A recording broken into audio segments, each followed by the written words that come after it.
In this video, we'll be talking about the torch height control, or THC, and initial height control, or IHC toggles on the main screen of OptimumCNC plasma cutting software.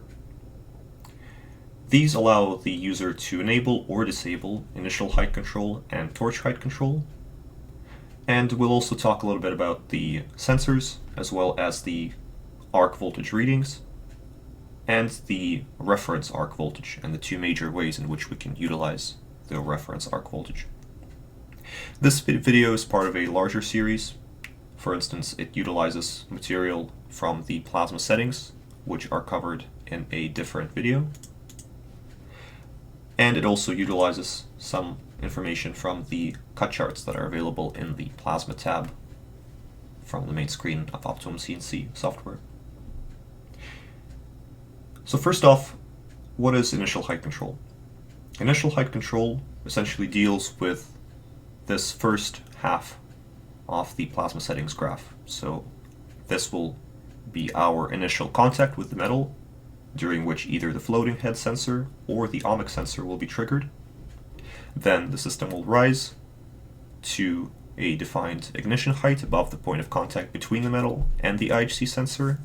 It will wait for the arc sensor to be activated, and after it's activated, it will go up to the pierce height, and it will stay at that height for the pierce time as the pierce process is being complete.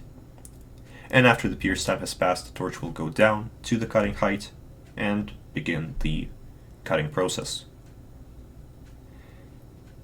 THC is the second half of this graph, so everything after the initial pierce, contact, pierce, and going down to the cutting height. And torch height control essentially will look at our readings for our arc voltage. So here I don't have a plasma power source connected, so my readings are 0.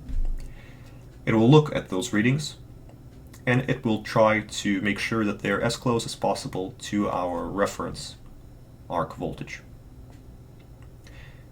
This is important because the material can be set at an angle. Let's say one edge of the working metal is raised up a little bit higher than the other. Maybe the material is just put down a little bit off, or maybe the metal has gotten bent, etc.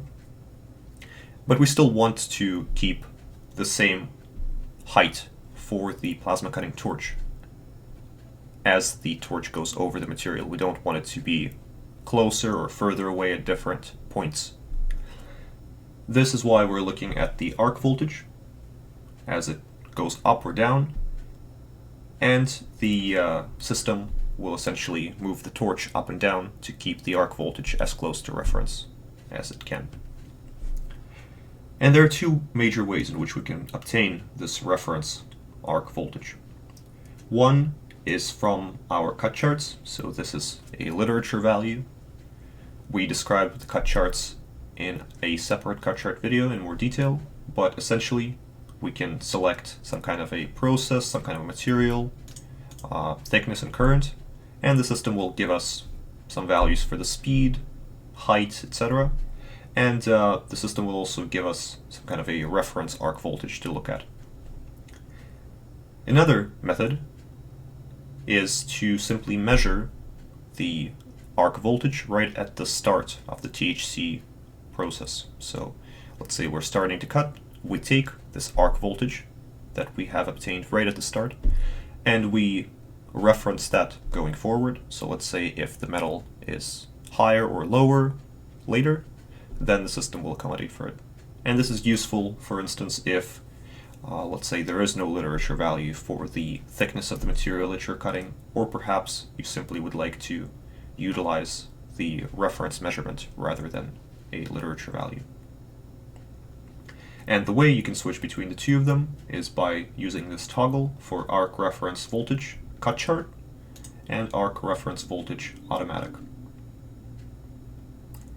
Thank you for watching.